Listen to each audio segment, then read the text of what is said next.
Mr. President. Are you interviewing me? I That was going wouldn't to be thank bad. you I've been for talking giving a lot Hillary a today. job. That was a good thing you did. Well, thank you for coming. Well, it is wonderful to be back, and let me start just by saying to all the people who have, for years now, supported the incredible efforts of CGI, thank you. Because wherever we travel, all across the globe, we see the impact that it's making every single day. And we're very proud of what you all do. And let me say that we still miss our former Secretary of State. And I should add that there's nothing she said that was not true, particularly the part about us marrying up. Well, that brings me to my first healthcare comment. This is going to be a conversation about domestic and international health and America's role in it. But I want to begin by telling you that I think the First Lady has done a great job in this fight against childhood obesity. We have been honored at our foundation to be asked to represent her effort in 18,000 schools, where we've lowered the calories and drinks being served in the schools by 90%. But she's been great on that. The other thing I think is that I was a little upset, and as you know, called one of your administration members when you got to Africa, when I read an article that said that you didn't have a big initiative in Africa, and I said, I can't say exactly what I said, but I said, that is inaccurate. That's the sanitized version of what I said. Because when the president took office, our programs, begun under President Bush, PEPFAR, was giving antiretroviral medicine to 1.7 million people. Because of an agreement that I made with President Bush to use generic drugs that were approved by the FDA, about half our drugs were being purchased in that way. Under President Obama, we've gone to 99%. We are treating more than 5.1 million people, 3 times as many, for less money. That is a stunning legacy, so that more money has been put into malaria medicine, bed nets, and so you saved a lot of money and saved more lives while doing it. And I'm very proud of that, and I want to thank you for it. It's important. Now,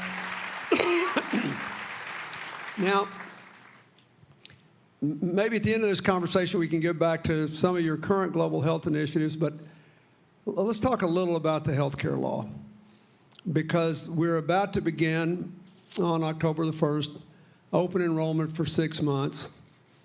And I'd like to give you a chance, first of all, to tell them why, when you took office, we were teetering on the brink of a depression.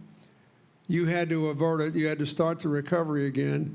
Why, in the midst of all this grief, did you also take on this complex issue? Many people were saying, why didn't he just focus on the economy and leave this alone?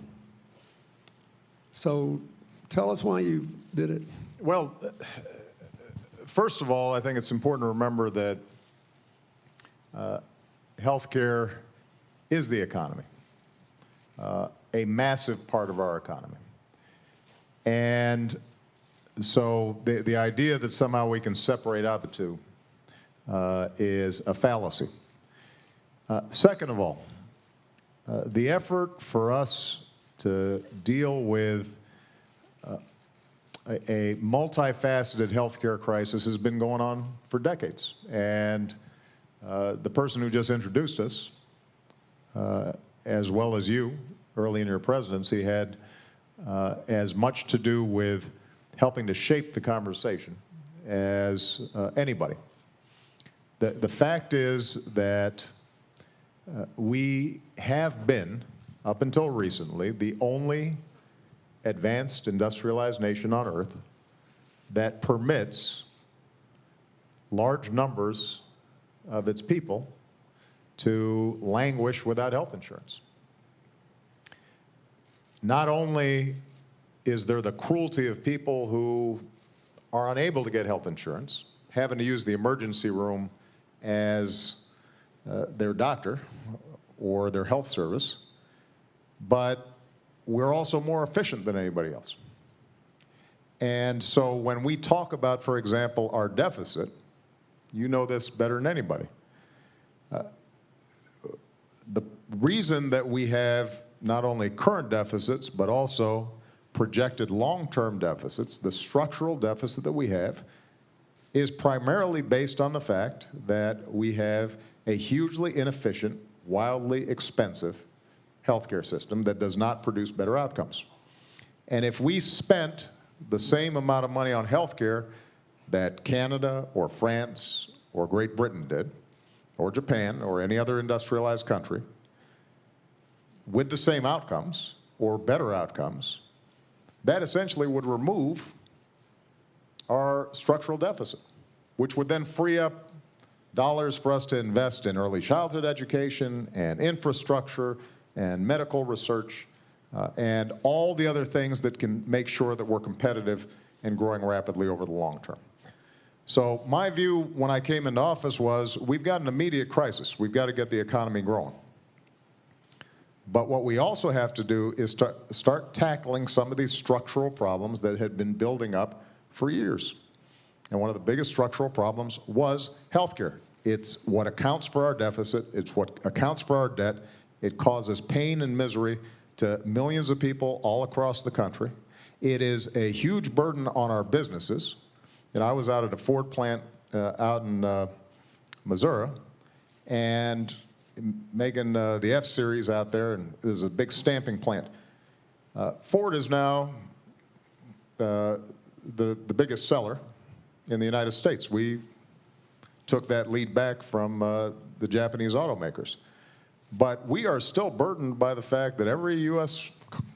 automobile that is manufactured requires a couple of $1,000s in added healthcare costs that our foreign competitors don't have to pay. So this has everything to do with the economy, in addition to what I consider to be the moral imperative that a mom should not have to go bankrupt if her son or daughter gets sick. That a family who's dealing with a layoff and is already struggling to pay the bills shouldn't also be wondering whether they're one illness away from losing their home. And I think most Americans agree with that. So, first of all, folks, for those of you who are from the United States, that's about as good an overview as you're ever going to hear of what this economic issue is. But you remember the president said our structural deficit would disappear if we had a comparable healthcare system in terms of cost to the French and Germans that are consistently rated the highest. It's about $1 trillion a year, and somewhere around 44% of that money is government-funded money. So you just run the numbers. Think over half of our deficits already disappeared because of economic growth and the revenues you raise and the spending we cut. And you pretty much get rid of the rest of it if we just had a comparably expensive system to any other country. Before you took office, we lost a car company that wanted to locate in Michigan that went instead to Canada, and they announced, they said, look, we're a car company that provides health care benefits to our employees. We're not a health care company that sells cars to cover our bills. We have to go to Canada. So I think this is, and it was one of the few companies willing to go on record and say this. So thank you for doing it. So let's talk about this. What does this open enrollment mean? How are people going to get involved? When you have universal enrollment, you can manage your costs better and cut inflation down. I'll give the president a chance to talk about all the good stuff that's happened, but I just want you to know one thing. In the last 3 years, just since we started doing this, inflation in healthcare costs has dropped to 4% for 3 years in a row for the first time in 50 years. 50 years. Before that, the costs were going up at 3 times the rate of inflation. for a decade. So now what? What are you going to do on October 1st? Tell them how this has got to work. Well, let me give folks just a little bit of background about what's already in place and then what happens on October 1st. When we passed the Affordable Care Act, there were a number of components to it. A big part of it was essentially providing a patient's bill of rights that Americans and advocates have been fighting for decades. So what we wanted to do was make sure if you already have health insurance, that you get a fair deal, that you're being treated well by your insurers. So we prohibited insurance companies from imposing lifetime limits, which oftentimes, if a family member really got sick, they thought they were covered until suddenly they hit that limit, and now they're out hundreds of thousands of dollars with no way of paying. We said to insurance companies, you've got to use at least 80% of your premium that you're receiving on actual health care, not on administrative costs and CEO bonuses. And if you don't, you've got to rebate anything that you spent back to the consumer. So there are millions of Americans who've received rebates. They may not know that they got it because of the Affordable Care Act or quote-unquote Obamacare, but they're pretty happy to get those rebates back because it made sure that the insurance companies were treating folks fairly. We said that any young person who doesn't have health insurance can stay on their parents' health insurance until they're 26 years old. And as a consequence, what we've seen is steadily the rate of uninsured for young people dropping over the last 3 years since the bill passed. And obviously providing a lot of relief to a lot of parents out there, because a lot of young people, as they've been entering into the job market at a time when jobs are tough to get and oftentimes benefits are slim, this is providing an enormous security until they get more firmly established in the labor market.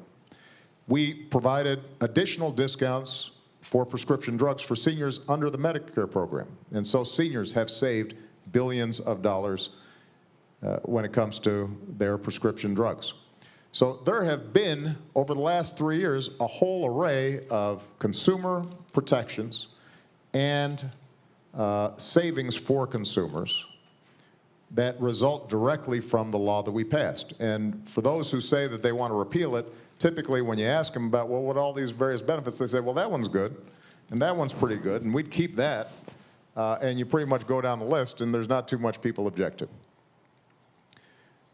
You will recall also at the time that part of the way that we paid for the health care bill was we said, Medicare is wasting a lot of money without making seniors healthier. And there was a lot of hue and cry about how we were taking money out of Medicare. Well, it turns out that we were right, that we could change how doctors and hospitals and providers were operating, rewarding them for outcomes as opposed to simply how many procedures that they did. You started seeing practices change among millions of providers across the country. Medicare rates have actually slowed in terms of inflation. Seniors have saved money. Folks are healthier. And some of those savings we've been able to use to make sure that people who don't have health insurance get health insurance. Now, this brings me to October 1st. The one part of the Affordable Care Act that required several years to set up, but a critical part, was how do we provide health insurance for individuals who don't get health insurance through the job? It's a historical accident that in this country, health care is attached to employers. And part of the problem is if you're out there shopping for health insurance on your own, you're not part of a big pool, well, there's no aggregation of risk taking place for the insurers. So they're basically going to say, let's see, you're 50 years old, you got high blood pressure, and we just look at the actuarial tables and we figure you're going to get sick, so we're going to charge you $1,500 a month for health insurance, which the average person has no way of affording, because there's no pooling of risk. So what we said was, we need to set up a mechanism to pool people who currently don't have health insurance so that they have the same purchasing power, the same leverage that a big company does when they're negotiating with the insurance company. And essentially what we've done is we've created what we're calling marketplaces in every state across the country, where consumers are now able to be part of a big pool. Insurers have to bid, essentially compete for the business of that pool. And what we now have set up are these marketplaces that provide high-quality health care at affordable prices, giving people choices so that they can get the health insurance that they need and they want, and the premiums are significantly lower than what they were able to previously get. I'll take the example of New York State. The insurers put in their bids to participate in these marketplaces. It turns out that their rates are up to 50% lower than what was available previously if you just went on the open market and you tried to get health insurance. 50% lower in this state. California, it's about 33% lower. In my home state, Illinois, they just announced it's about 25% lower. So just by pooling and creating competition so that insurers have to go after people's business the way they go after a group plan, we've drastically reduced premiums and costs. On top of that, what we're now doing is we're saying, if with the better deal that you got, you still can't afford it, we're going to give you tax credits to essentially subsidize your purchase of health insurance. And here's the net result. We'll be continuing to roll out what the actual prices are going to end up being, but I can tell you right now that in many states across the country, if you're, say, a 27-year-old young woman, don't have health insurance, you get on that exchange, you're going to be able to purchase high-quality health insurance for less than the cost of your cell phone bill. And because all the insurers who participate are required to, for example, provide free preventive care, free contraceptive care, that young woman, she may make up what she's spending on premiums just on her monthly use of health care. So this is going to be a good deal for those who don't have health insurance. Those who already have health insurance get better health insurance. And the best part of the whole thing is, because of these changes we initiated in terms of how we're paying providers, healthcare costs have grown, as you pointed out, Mr. President, at the slowest rate in 50 years. We are bending the cost curve and getting at the problems that are creating our deficits in Medicare and Medicaid.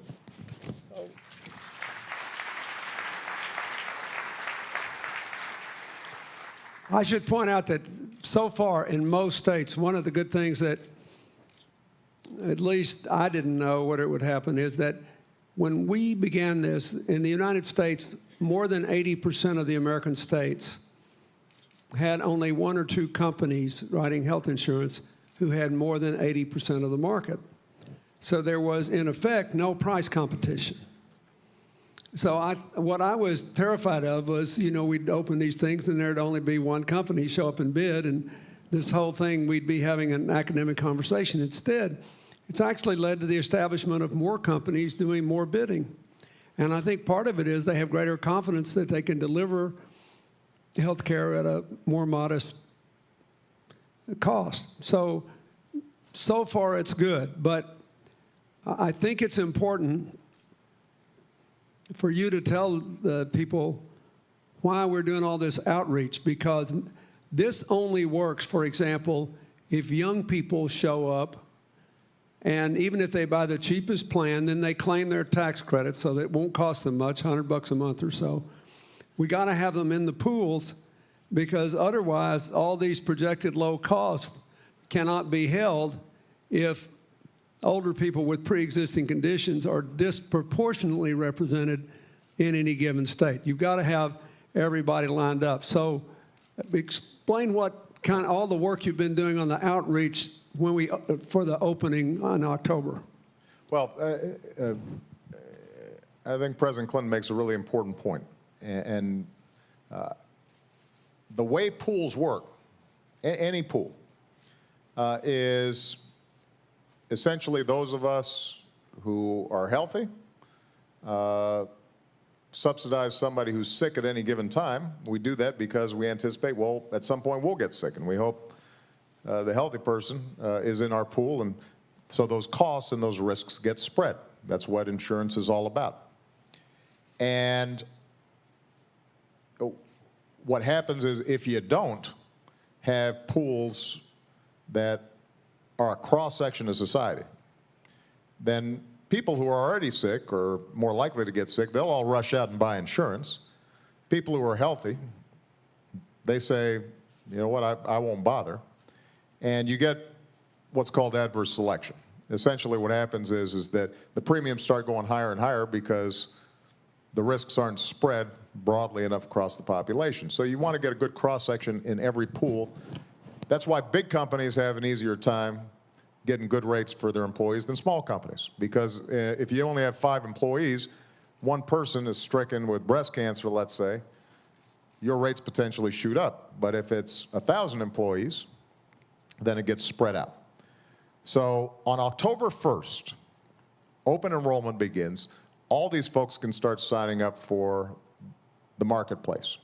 And what we want to make sure of is that everybody in every category, every age group, understands why health insurance is important, understands why they should sign up, understands the choices that are going to be available to them. They're going to be able to go to a computer, tap on the web page, and they're going to be able to shop just like you shop for an airline ticket or a flat screen TV, and see what's the best price for you, what's the plan that's best suited for you, and go ahead and sign up right there and then.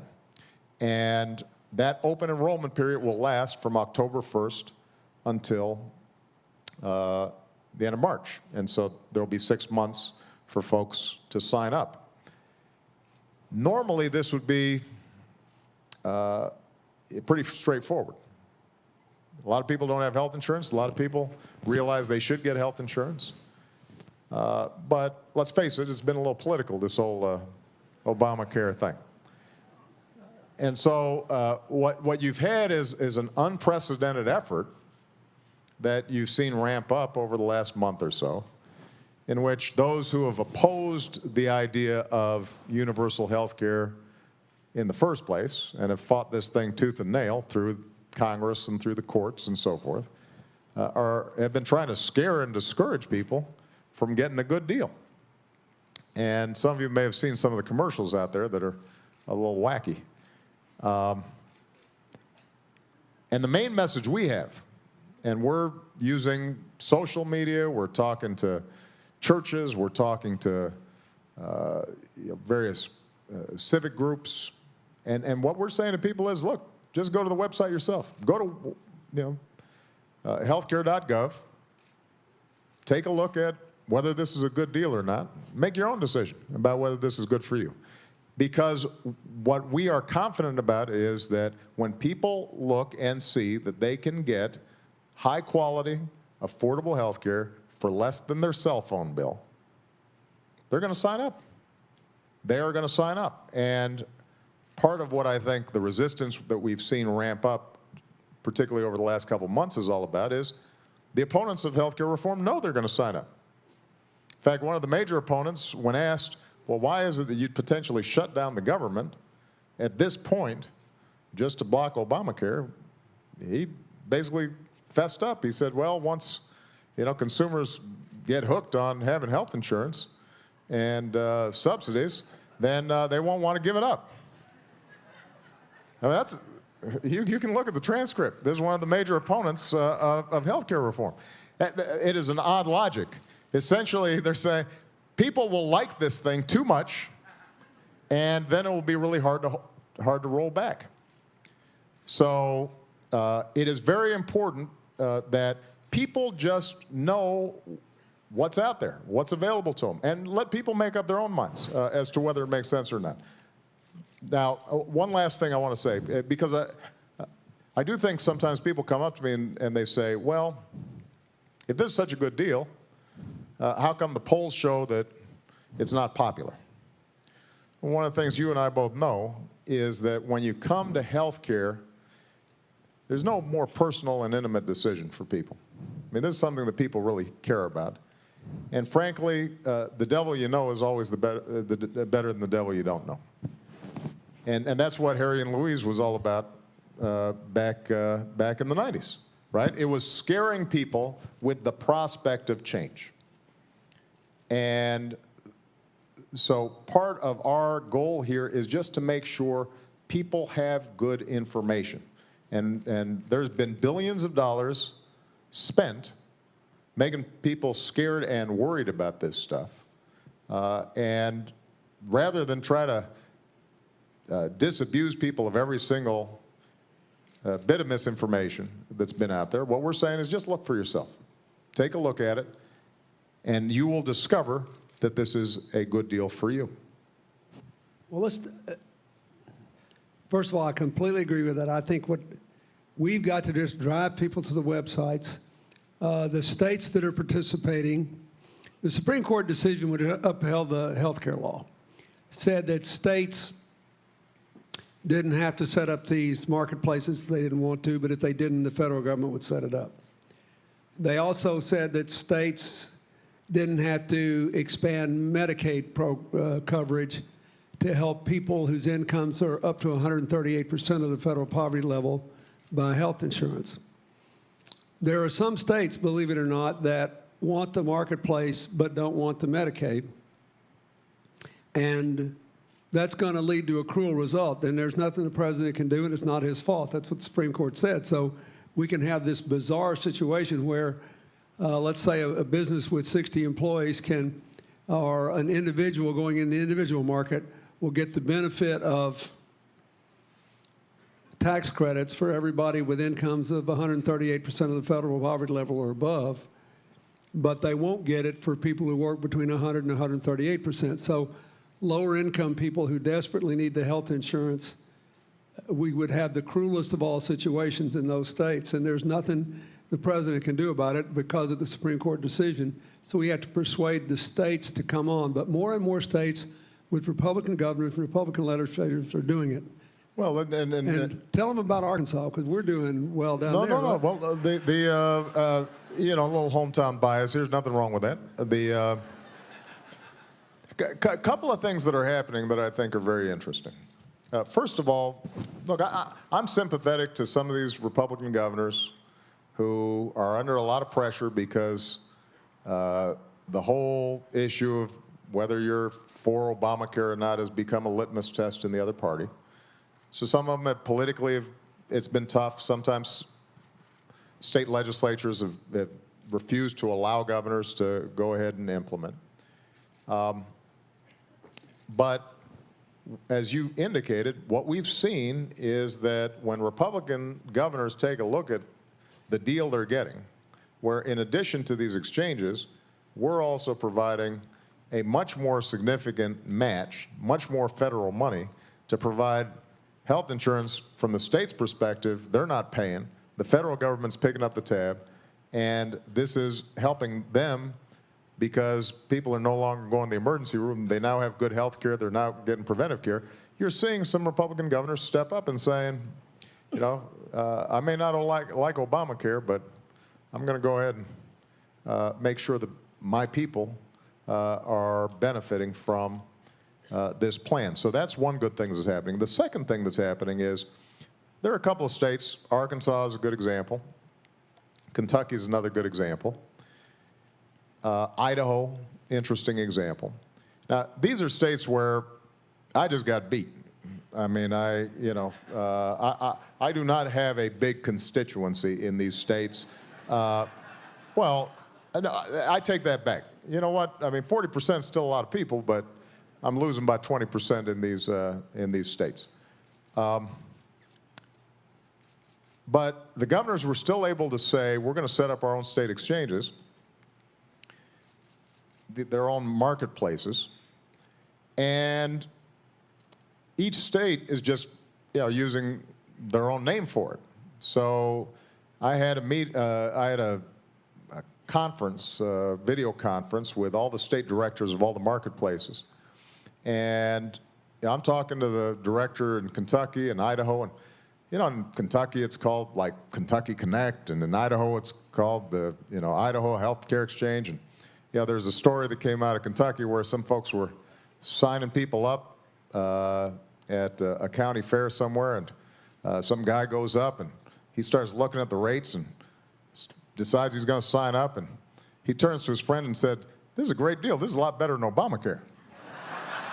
Right?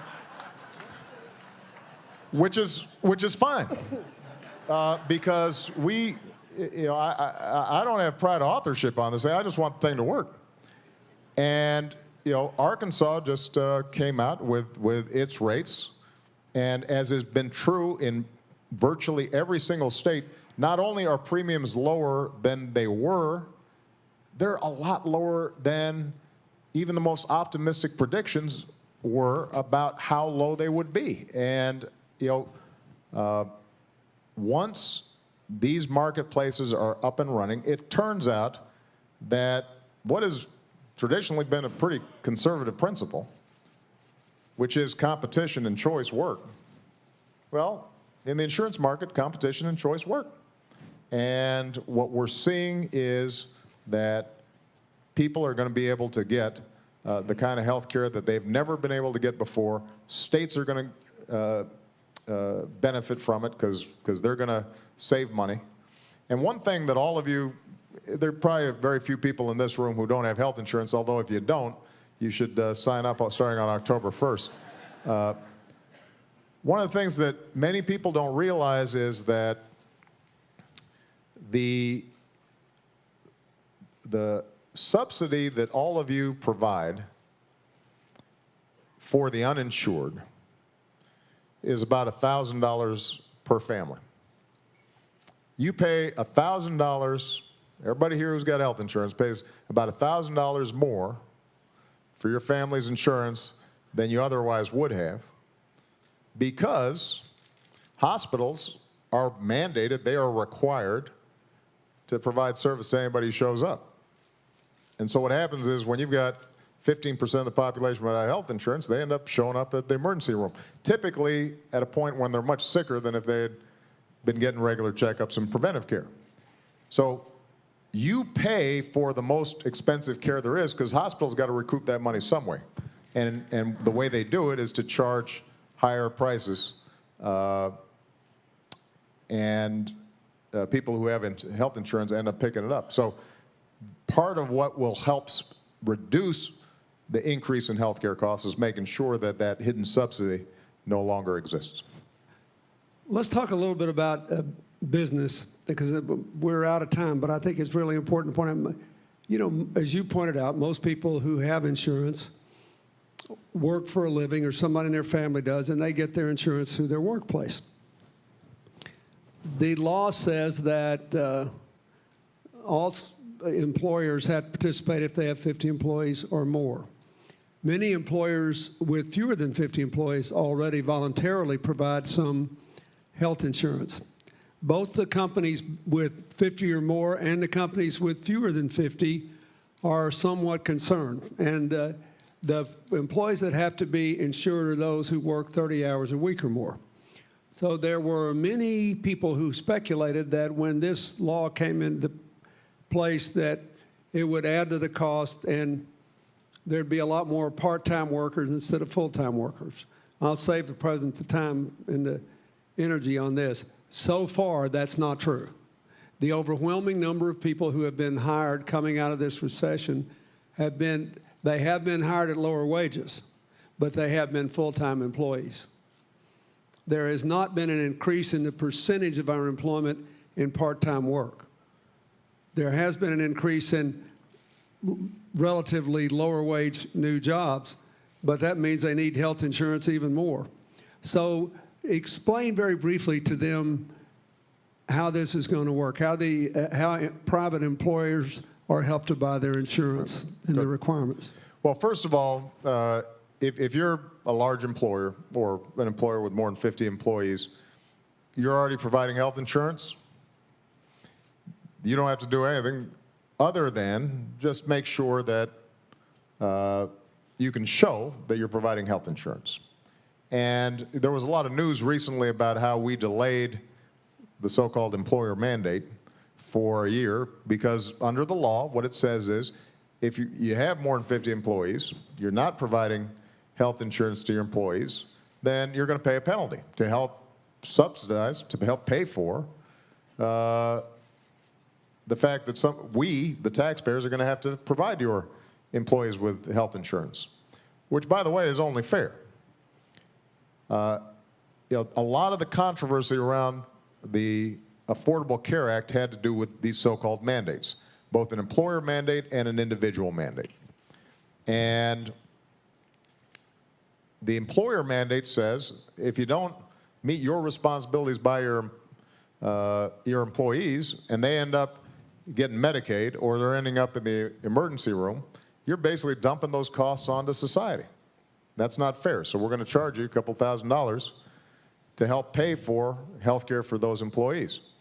To the individuals, what we said was we're going to make the health insurance so affordable, so cheap for you, so heavily subsidized if you're not making a lot of money, that if you're not getting health insurance, then it's because you just decided you don't want to, you don't need to. And in that circumstance, what happens when you get hit by a bus? Heaven forbid. Or somebody in your family gets sick and you haven't had them covered.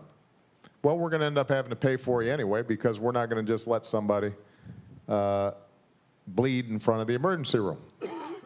So what we've said is you've got to take responsibility. And so there is a small penalty if you don't get health insurance. This is where a lot of the controversy and unpopularity came in because people generally don't like to be told you've got to get health insurance. And employers don't like to be told you've got to give your employees health insurance. But as a society, what we cannot do is to say you have no responsibilities whatsoever, but you've got guaranteed coverage.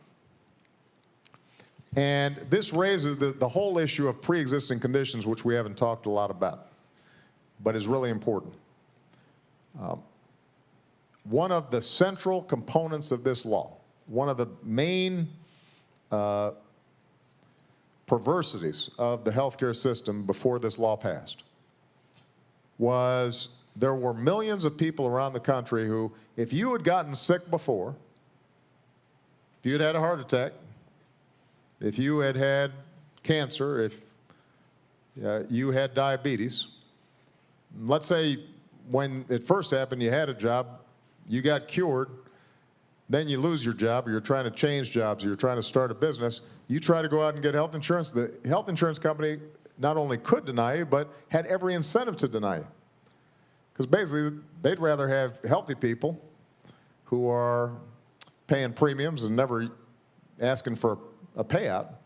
They don't want somebody who actuarially they can anticipate might get sick. And so keep in mind that a huge percentage of our society has some sort of pre-existing condition. And they can be locked out. You can do everything right, work hard, build a strong middle-class life, but if you've been sick and then you lose your job or something happens, you may suddenly be locked out of the insurance market, or the premiums may be so high that only somebody fabulously rich could afford them. So what we said is, all right, you know what? Insurance companies, you can no longer bar somebody from getting health insurance just because they've got a pre-existing condition. But the only way that works is if everybody has a requirement to get health insurance. Because think about it, what happens if you don't have that rule? Well, all of us, not all of us, but a lot of us who were trying to figure out how to save some money would say, well, I'm not going to worry about it until I get sick, and then right when I'm diagnosed with something that's going to be expensive, I'll go to the insurance company and say, you can't prevent me from getting health insurance just because I've got a pre-existing condition. So they could potentially game the system, and it wouldn't work. So now what we've done is said, you've got to provide health insurance to anybody, all comers. That's the deal. The flip side of it is everybody's got some responsibility, and we'll help you pay for it to get health insurance. And that's where a lot of the misunderstandings, the frustrations about health care reform came in. I should add, by the way, that this was the same proposition that was set up in Massachusetts under a governor named Mitt Romney that's working really well. 99% of people in Massachusetts have coverage. And that same principle was ironically considered a very smart Republican conservative principle. But it was the right one. The economics of it are true. So just to finish up the question, when it comes to businesses, if you're already providing health insurance for your employees, that's great. You don't have to do much other than just make sure that you show us that you've got health insurance for your employees.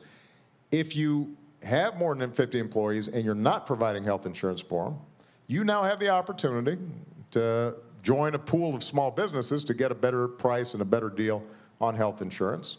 You're eligible for tax credits in providing health insurance to your employees. Up to 35% of the premiums for each employee will be a tax benefit, a tax credit from the federal government.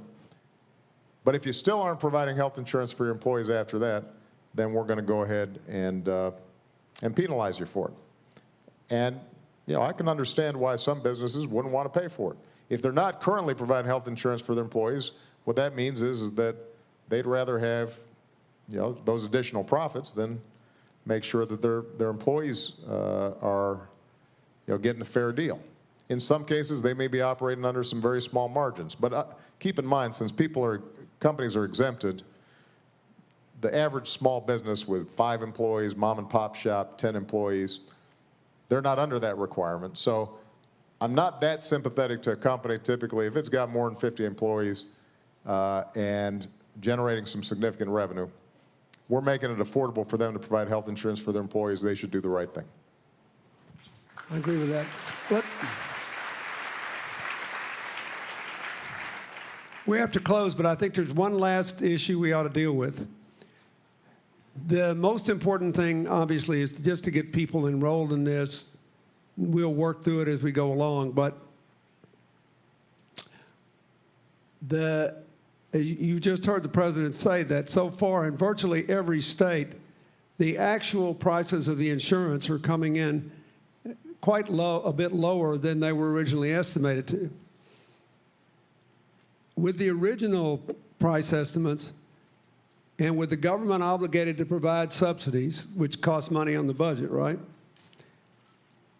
It was nonetheless estimated that in the first 10 years, this would keep the national debt $110 billion lower than it otherwise would have been, which means if we come in at even less, we can bring the debt down more, or we can subsidize more small businesses and get more small businesses into this loop. A lot of people come to me and say, now you sound like the people you used to criticize who say we could cut taxes all day long, increase spending, and balance the budget. Don't give me that. This sounds too good to be true.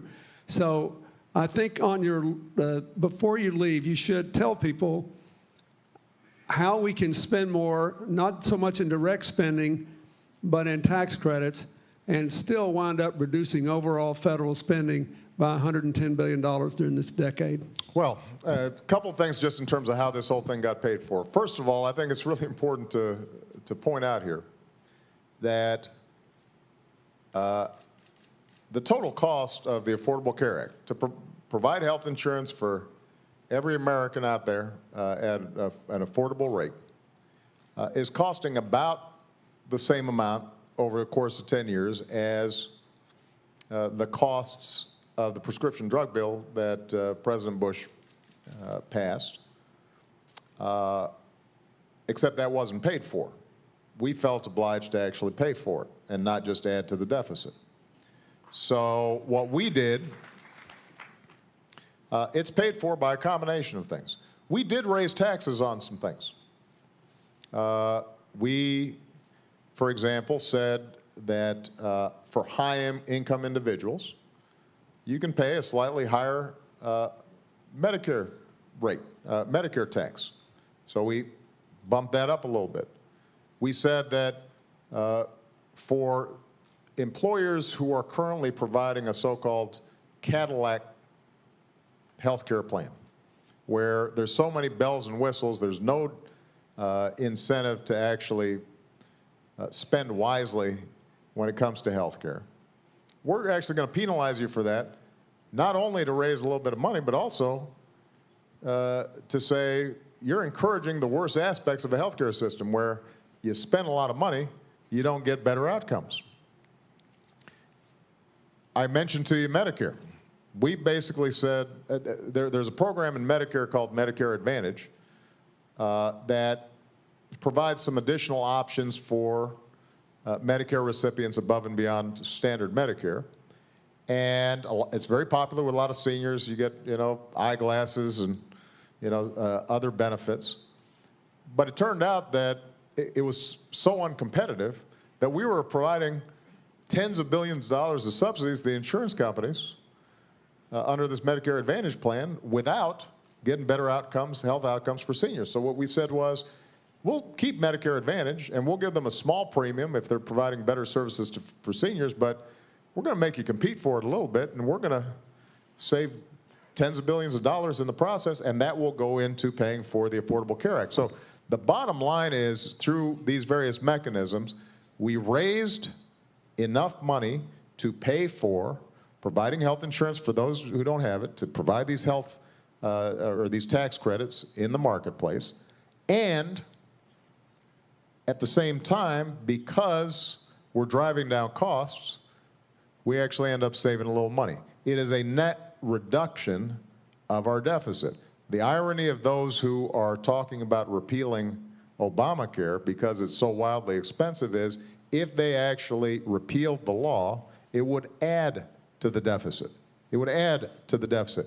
Now, there have been a couple of Republicans in the House who've been smart enough to say, we're going to repeal all the benefits so that people, 20, 25, 30 million people don't get health insurance, but we're going to keep the taxes that Obama raised. We just won't talk about that. And then that way we can say we reduced the deficit. But obviously you're doing some funny business there with the budget. But look, nothing is free. The bottom line, though, is, do we want to continue to live in a society where we've got the most inefficient healthcare system on earth, leaving millions of people exposed to the possibilities that they could lose everything because they get sick, where we've got little children and families going to the emergency room once a week because they got asthma and other preventable diseases because their families aren't linked up with a primary care physician who's providing them regular care, where the costs to society for reduced productivity, illnesses, et cetera, all burden our businesses. Is that the kind of society we aspire to? I think the answer is no.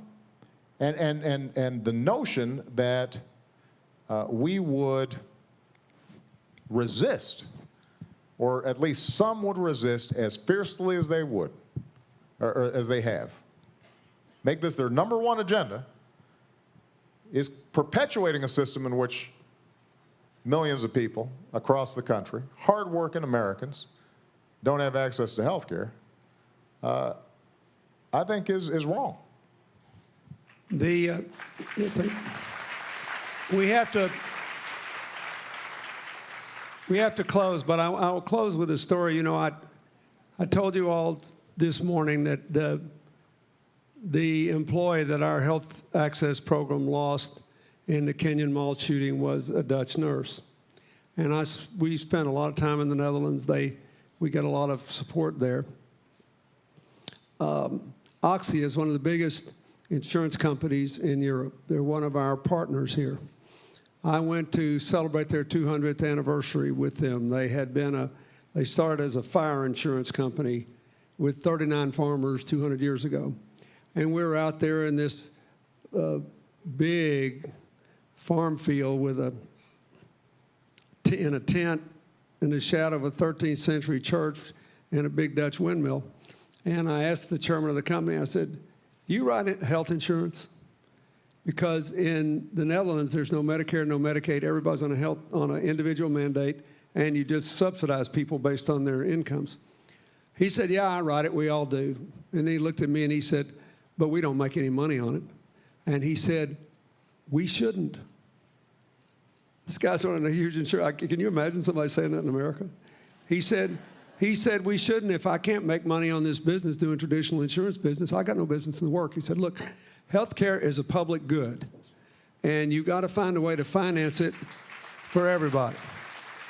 And he said, it's just an intermediary function that somebody has to handle. But in the end, it's how it's delivered, how it's priced, and how healthy you can keep your people. So the First Lady's trying to keep us all healthier, and you're trying to change the delivery and the pricing, and you have to cover everybody to do it. I think this is a big step forward for America. This will, over the next decade, not only make us healthier, but it will free up in the private sector, largely, funds that can then be reinvested in other areas of economic growth and give us a much more well-balanced economy. But first, we got to get everybody to sign up. Everybody sign up. Go to healthcare.gov. Thank you very much.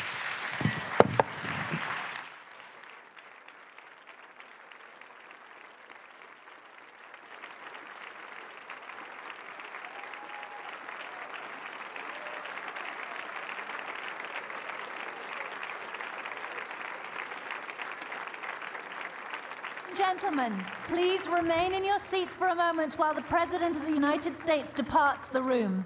Thank you.